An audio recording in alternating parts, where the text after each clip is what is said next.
Bonjour à toutes et à tous et bienvenue sur une nouvelle vidéo pour le journal du Real. Je me retrouve avec mon acolyte Victor. Comment ça va?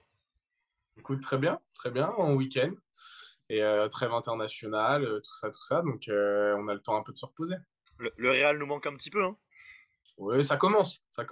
Ouais, le football nous manque, on peut même le Le dire. football.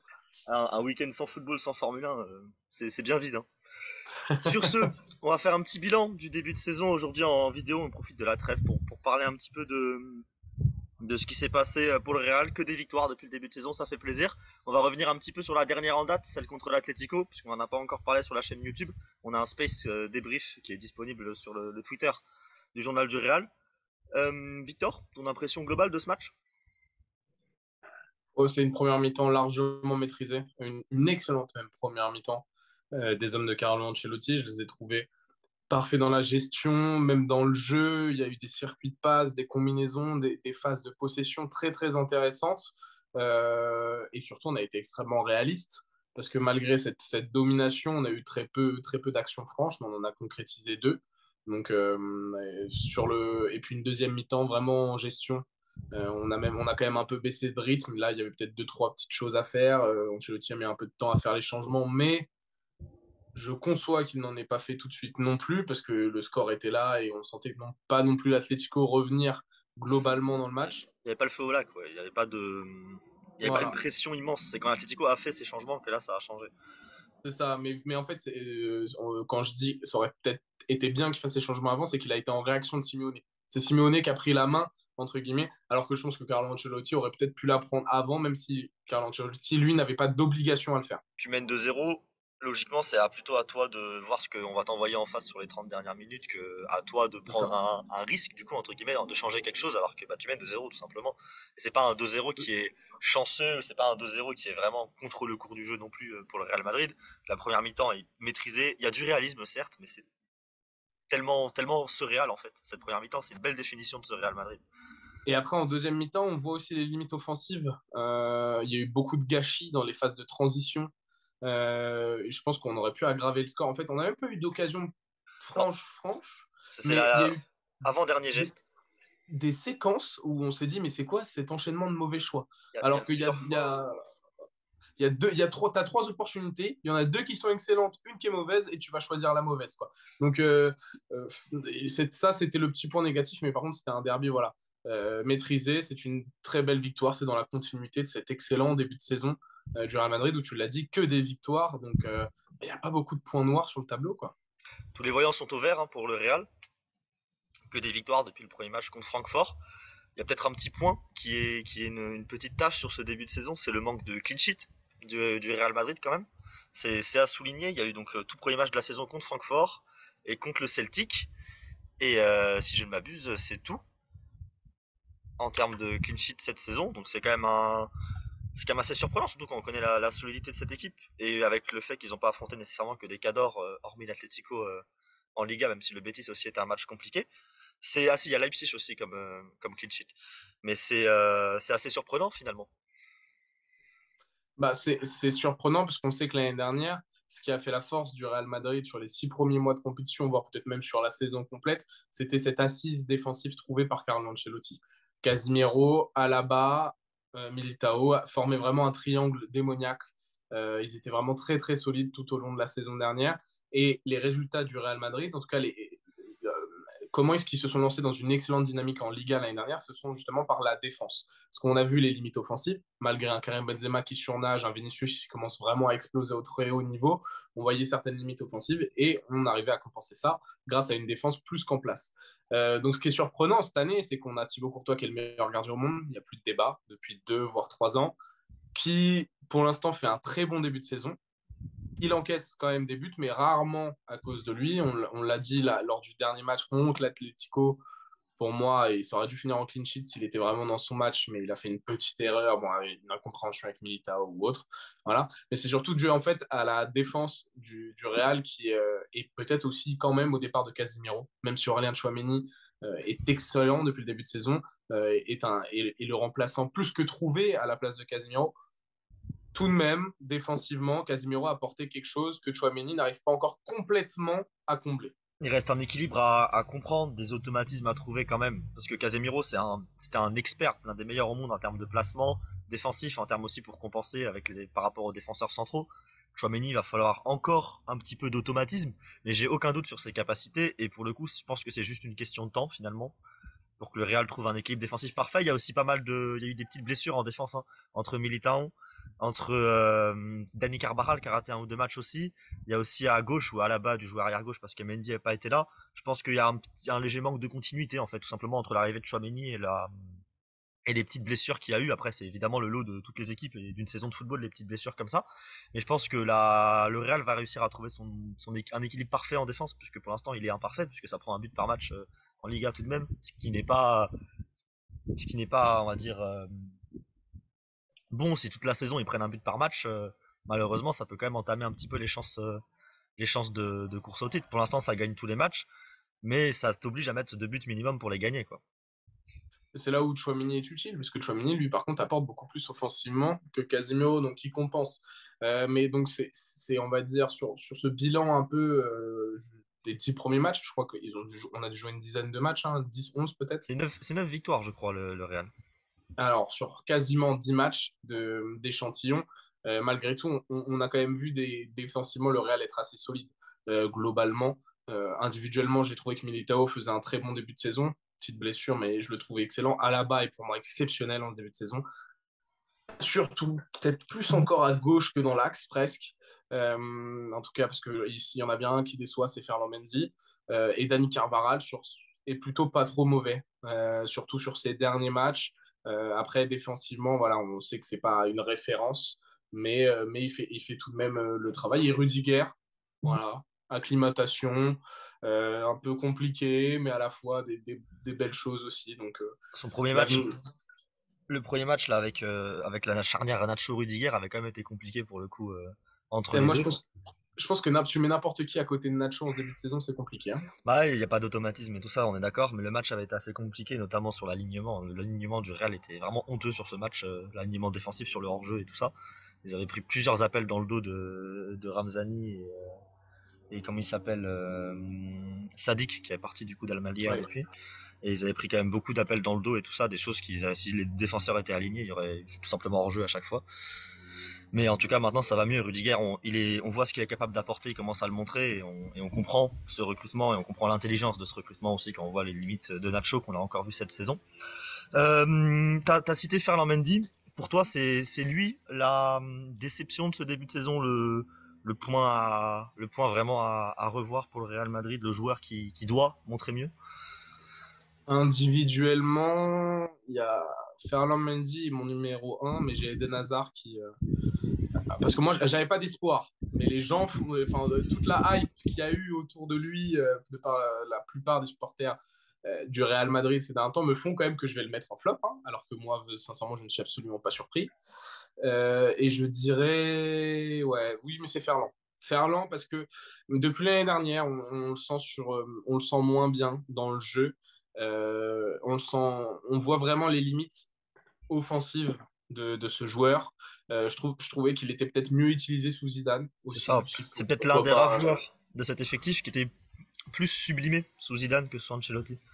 Voilà, parce que Zidane avait tendance à l'incorporer dans le cœur du jeu sur certaines séquences et vraiment utiliser le fait qu'il soit ambidextre des deux pieds pour pouvoir l'impliquer dans des circuits de passe un peu différents. Là, il est vraiment le faire-valoir de Vinicius offensivement. Et déjà qu'en plus de ça, un centre bon de Ferland Mendy, c'est compliqué. Un bon dédoublement de Ferland Mendy, c'est compliqué. Le bon appel ou autre, et ben, offensivement, il est inexistant. Après, défensivement, l'avantage, c'est que oui, sur l'homme, ça reste quand même un très bon joueur. Il anticipe bien.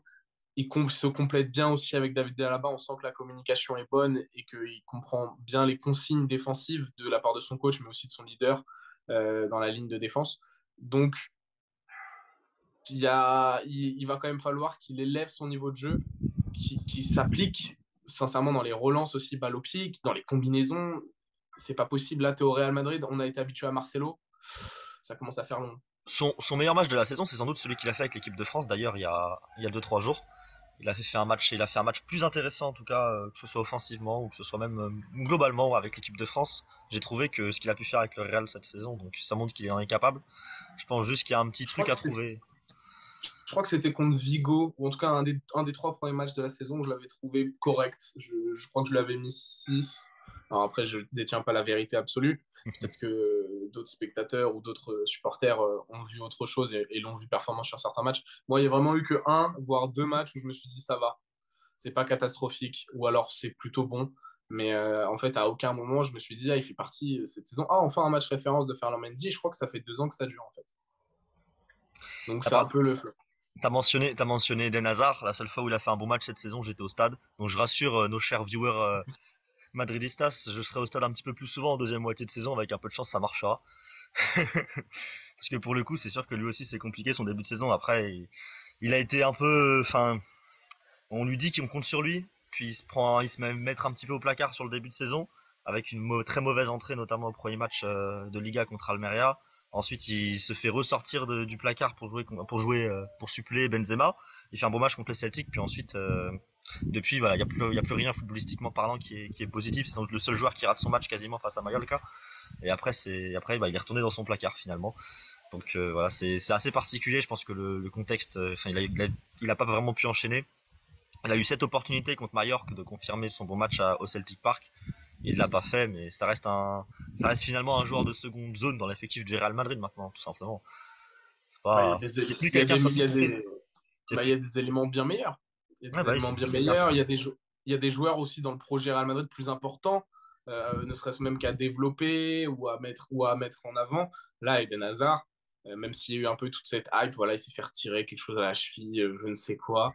En fait, c'est même la seule lueur d'espoir que j'ai eue, moi, c'était déjà dans mon analyse de Eden Hazard, c'était impossible qu'il puisse cohabiter avec Karim Benzema, tactiquement.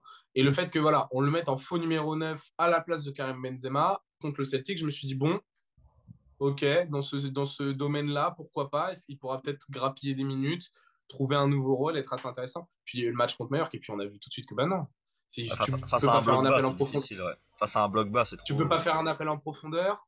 Éliminer un joueur en un contre un, c'est devenu très compliqué, sauf s'il arrive à combiner en une deux. S'il se mettent de face, se mettre face au jeu, Eden Hazard ne s'est pas retrouvé une seule fois face au jeu. Et c'est pas possible. Et donc c'est là où je me suis dit, bah non, même si voilà, il y a eu toute cette hype un peu en début de saison, je dis, c'est pas possible. Et donc oui, c'est un flop parce qu'il y avait un peu d'attente. On se disait, ouais, le Real n'a pas besoin de recruter un autre offensif. Ils ont Eden Hazard de retour à 100%. Ah, arrêtez, s'il vous plaît. Rodrigo, voilà. Ça, Bah, si vous voulez une on va venir satisfaction, sur les bonnes surprises. Je te laisse commencer sur Rodrigo si tu veux. On va dire qu'on en dit trois des bonnes surprises de ce début de saison. après, Surprise de points positifs d'ailleurs, hein. alors si je peux me permettre, Rodrigo, pour moi, c'est pas non plus la belle surprise. Moi, du coup, j'en ai une que je vais formuler. Moi, je vais le mettre dans une belle surprise, mais le formuler différemment. C'est son Ok. match en tant que numéro 9 contre l'Atlético, qui est pour moi une magnifique surprise. Parce que j'étais pas convaincu de Rodrigo en 9 et il n'a pas été nécessairement convaincant avec le Real Madrid à ce poste-là. Et pour le coup, ce match-là est une belle surprise du début de saison, je pense, parce que je te laisse y aller, mais c'est le remplaçant de Karim Benzema est trouvé finalement. Et moi, je l'ai dit, ça fait un moment que je l'affirme. Pour moi, c'est lui qui doit potentiellement jouer en tant que numéro 9 à la place de Karim Benzema. En tant qu'ailier droit, c'est pas mal non plus. Je compte certaines équipes, hein, voilà, pour qu'il soit titulaire, pour faire souffler Valverde si Ancelotti décide de vraiment faire de Valverde un ailier droit. On sait que son poste de présélection à gauche, mais en tant que numéro 9, c'est vrai que son match contre l'Atlético est plutôt bon. Alors après, attention, on a vu voilà, Eden Hazard, un match contre le Celtic plutôt pas mal aussi. Ça réitère l'expérience, ça marche pas. Rodrigo se mangera forcément des murs, mais ça reste. Il a apporté une certaine satisfaction lors de ses dernières performances, mais je maintiens que pour moi, il doit faire plus. En C'était fait, compliqué contre Leipzig par exemple hein, en 9 pour Rodrigo, mais il avait quand même été extrêmement bien cadré par la défense centrale de Leipzig qui avait quand même été pour le coup avait quand même sorti un bon match aussi, mais c'était quand même difficile pour lui de trouver des espaces, des ballons et les rares ballons qu'il avait eu, il les avait pas bien exploités. moi, je le vois comme un énorme potentiel. Je pensais pas, mais là, cette année, je me suis dit, OK, ce mec-là peut vraiment au-delà même de peut être, le Real va vraiment avoir besoin de lui offensivement cette saison. Il va devoir mettre sa dizaine, sa quinzaine de buts, voire même plus, pour que le Real puisse de nouveau jouer le haut du panier en Europe, qu'il puisse encore garder son titre de champion d'Espagne. Et donc, j'en attends un petit peu plus, parce que là, il y a eu des coups d'éclat sublimes, et qui nous ont tous, on s'est tous dit, OK, on tient peut-être de nouveau un bijou brésilien entre les mains. Mais un peu de continuité, de régularité. C'est aussi à Carlo Ancelotti de l'aligner de plus en plus et de le mettre dans les meilleures conditions, peut-être lui donner des consignes différentes de quand c'est Valverde qui est ailier droit. On sait que Valverde, c'est l'équilibre de l'équipe. Il va toujours coulisser défensivement, faire les efforts. Rodrigo l'a très bien fait à chaque fois qu'il l'a aligné, mais c'était au détriment offensif, de son potentiel offensif. Peut-être changer un peu lorsque tu fais jouer Rodrigo, Vinicius, Benzema, peut-être permuter, demander autre chose à ces trois offensifs, à peut-être plus d'efforts de Vinicius ou autre pour équilibrer la balance de chaque côté. Mais Rodrigo est quand même si pour moi c'est pas la surprise, une bonne petite surprise de ce début de saison. Il est très appliqué en tout cas, donc ça, il va faire que progresser. Ça se sent, la Il mentalité. est Enfin, attentif. Il tout est est là. Tout attentif. est là pour progresser. Une autre belle surprise, tu as mentionné Valverde, je te lance là-dessus. Hein. Victor Valverde, ailier droit, ça marchera pas. Hein. C'est ce que tu nous disais Euh, avant la saison. j'ai pas dit que ça T'as marcherait pas dit pas. que J'ai ça dit que c'est une marchera pas, mais t'as solution. dit que t'avais des doutes. J'ai dit que c'est une solution de dépannage et qu'au Real Madrid, tu peux pas te permettre d'avoir une solution de dépannage comme une solution évidente. Fonctionne bien. Après, il faut admettre qu'il est excellent, mais peu importe où on le fait jouer. Mais moi, je pense que là où il peut être le meilleur, c'est dans ce poste de numéro 8, un peu mezzala, à droite, il va occuper l'aile. En fait, quoi qu'il arrive, peu importe là où vous allez le faire jouer, vous pouvez le faire jouer arrière droit, vous pouvez le faire jouer milieu droit, attaquant central ou même milieu, il occupera cet espace droit. Il l'aime. C'est là où il est le plus à l'aise. Mais je pense que si tu arrives à avoir un attaquant intérieur, pied gauche, qui te prend l'axe pendant que l'autre il déborde sur le côté, mais tu vas avoir des circuits de passe et des combinaisons et des séquences offensives, mais qui peuvent être vraiment létales, surtout avec en plus de ça un joueur comme Karim Benzema qui apporte tout de suite une solution en retrait. Bref, ça c'est hypothétique pour l'instant, mais Valverde est exceptionnel. Mais il est pas exceptionnel comme ailier droit, il est exceptionnel comme joueur tout court. Ah La bah là, mentalité, la impressionnant. technique, il a fait quasiment aucune erreur, il perd peu de ballons alors que c'est un joueur à fort potentiel en termes de dribble, de projection vers l'avant. Et là où il m'impressionne le plus, c'est voilà, il y a la finition aussi qui s'est rajoutée. On avait vu un peu déjà l'année dernière, il Le avait mis réalisme. qu'un but, si je me trompe. Il avait mis qu'un ou deux buts, mais on sentait qu'il était à ça de débloquer un peu cet aspect offensif de son jeu. Et là, il a passé carrément le cap. D'où aussi l'utilité de le faire jouer les droits aussi. Ça lui a fait offensivement, ça l'a libéré. Il s'est dit, OK, j'ai des capacités de pouvoir faire ça. J'ai la capacité de temps en temps de pouvoir éliminer en un contre un, de faire la bonne passe, dans le bon timing, dans le bon espace. Donc non, Valverde, pour moi, est la plus grosse satisfaction de cette saison, parce que c'est peut-être le meilleur joueur actuel. Il est top 3, peut-être top 5 des meilleurs joueurs actuels en Europe sur les 3-4 derniers matchs. Hein. Je ne dis pas sur le début de saison, mais sur les 3-4 derniers matchs, il s'inscrit vraiment comme un des meilleurs joueurs en devenir et actuellement sur un point de forme actuel sur les 5 derniers matchs, il est très très haut. Ouais, de mon côté, une petite mention aussi à Vinicius Junior, qu'on a vu faire un match moyen contre l'Atlético, mais on l'a vu faire un début de saison où on se rend compte qu'il a sans doute ce leadership pour prendre l'attaque quand Karim Benzema n'est pas là. On l'a vu contre le Celtic, on l'a vu aussi contre Leipzig avec plus ou moins avec une réussite certes tardive, mais on l'a vu dans les intentions, c'était là. Et on se rappelle l'an dernier quand Benzema était blessé, j'en ai déjà parlé en vidéo ou en space. Quand Benzema était blessé l'an dernier, il avait eu du mal, Vinicius, à retrouver son plein niveau, son plein potentiel offensif sans Karim Benzema. Cette saison, il y arrive. Pour moi, c'est encore une belle surprise aussi parce que ça montre que la progression ne s'arrête jamais finalement avec ce joueur. Et c'est encore une fois extrêmement positif pour le Real Madrid. On avait tous les deux de gros doutes avant la saison sur le manque de recrutement, enfin sur l'absence de recrues offensives au Real Madrid. Et ce petit palier qu'a passé Vinicius en l'absence de Benzema et ce que a montré Rodrigo et ce que montre Valverde offensivement nous fait comprendre finalement que ces doutes-là ne sont pas complètement disparus, mais ces doutes-là sont en train de s'amenuiser, ce qui fait quand même extrêmement plaisir pour le coup parce que c'était dangereux finalement ce que le Real a tenté en ne recrutant aucun offensif et en ayant Karim Benzema à 34 ans, 35 ans même, bientôt. C'est vrai que tout ce que tu viens de résumer, on a pu se dire, voilà, on a des doutes, est-ce que ça va tenir sur la durée? Est-ce que Karim Benzema ne va pas se blesser? Bah, il se blesse, oups, attention, mais non, Vinicius élève son niveau de jeu, Rodrigo élève son niveau de jeu, Federico Valverde élève encore plus son niveau de jeu. Donc tout le monde répond présent, mais ça c'est aussi grâce à Carlo Ancelotti. Oui, sur Football Manager ou dans nos petits livres à nous, ça fait pas assez d'offensif, ça fait pas assez de profondeur, ça fait pas assez de qualité. Mais Carlo Ancelotti, en tout cas, gère très très bien son groupe. C'est peut-être un facteur que j'avais pas assez bien pris en compte, moi, dans mes premières évaluations de fin de mercato, par exemple. Mais ça m'empêche pas non plus que dans une saison qui moralement et physiquement va être très dure, mais surtout moralement, parce que je pense que le burn-out d'après Coupe du Monde va être très sous-estimé. Parce que pour beaucoup de joueurs, c'est un objectif super important et sur motiver en plein milieu d'une saison avec de grosses échéances qui arrivent, ça va être vraiment une. Alors après, on n'a aucune théorie n'est bonne sur le C'est rien. sujet parce qu'on ne l'a jamais fait. Donc, mais je pense, j'ai une intuition quand même de me dire, la retombée du mondial, attention, on voit déjà que la première trêve internationale crée quelques petits dégâts, mais ça c'est habituel. La trêve internationale de septembre, généralement, c'est là où les premières hécatombes tombent, parce qu'il y a la préparation, l'enchaînement des premiers matchs, plus la trêve, donc c'est souvent fatal. Certains Euh, voyages aussi, il y a pas mal de Sudam au Real. oui, voilà, en Il y a pas plus. mal de voyages en plus. Mais c'est vrai que cet aspect offensif du Real, pour l'instant, est rassurant. Est rassurant parce que les joueurs prennent leurs responsabilités, ils ont tous passé un cap. À voir, attention, Karim Benzema, est-ce qu'il va pouvoir vraiment lancer sa saison et redevenir, et continuer dans cette lancée de meilleur joueur de la planète. Il va avoir son ballon d'or ce mois-ci, donc enfin en tout cas dans les prochaines semaines, ça devrait quand même bien leur booster. Et puis il doit quand même être content de voir que son équipe tourne bien, même sans lui. Donc à voir Karim Benzema, parce que dans les petites déceptions, bon, c'est pas une déception loin de là, mais je m'attendais peut-être un peu mieux. C'est plus un petit point d'interrogation sur son début de saison, on va dire, Oui, qu'une déception. C'est plus, on se demande un peu quand il va s'y mettre enfin, quand il sera à 100% enfin, quand il sera en tout cas au niveau auquel il nous a habitués ces 2 dernières saisons, on va dire. parce que c'est pas statistique là, hein, c'est dans l'influence. Ah ouais, C'est bah dans oui, bien sûr. l'influence, c'est dans l'effort même, pas dans la mentalité, mais il y a des gestes d'humeur, il y a un peu d'agacement, un Il peu a de toujours eu ça, ouais. frustration. Il a toujours eu ces gestes d'humeur. Il a Ouais, toujours été un peu énervé sur un terrain. mais il l'a toujours eu, mais quand ça marchait. En fait, ce qui était étonnant, c'est que Karim Benzema, quand il est vraiment dans son match, il a ses gestes d'humeur parce qu'il sait qu'il peut se le permettre, que voilà, c'est aussi le capitaine.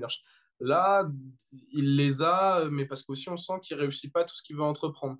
Donc ça doit un peu peut-être un peu plus décupler ses réactions, en tout cas à mes yeux.